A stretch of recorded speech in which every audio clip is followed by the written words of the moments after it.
So non-binary, that's the one with the pronouns. So there's now more pronouns than there ever used to be. There's now 10 pronouns. I'll quickly go through it so we're all on the same page. The 10 pronouns are he, she, they, them, it, gross, what is that?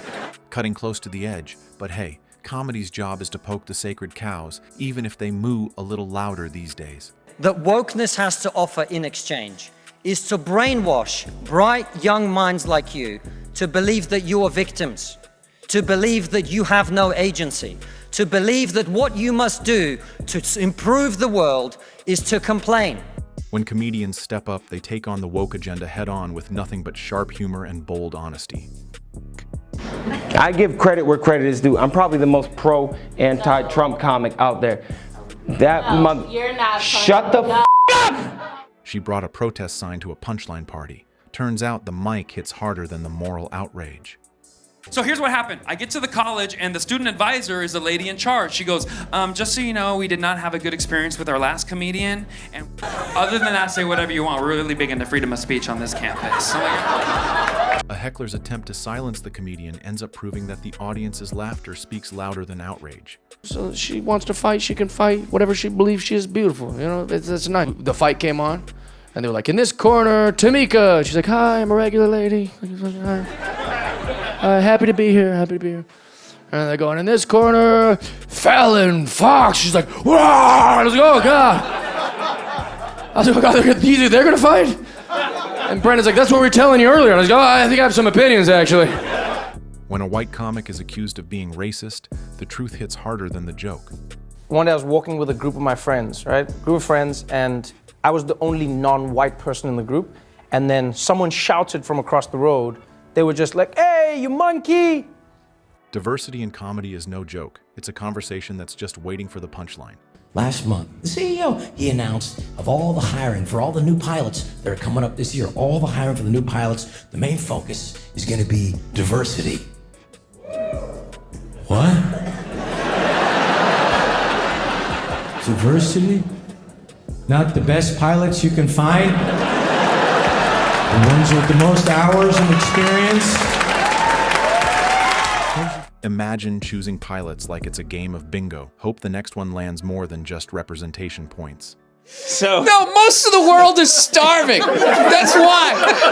Like, I went to like India and I saw this level of poverty that I just maybe want to adopt. When qualifications take a backseat to diversity, it's the passengers who might get the real shock.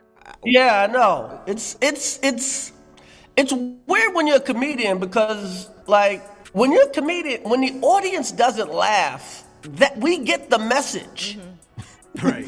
Like, you don't really have to cancel us because we get the message. Right. They're not laughing. Our feelings hurt. Right. Cancel culture might try to silence comedians, but real comedy thrives on risk and unapologetic humor. That was the most racist joke ever. No, I got like 4 more in the chamber.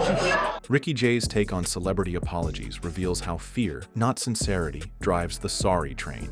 And I'm very on board. I will call you what you want to be called. I will treat you with respect, always. But I'm also going to make jokes about it.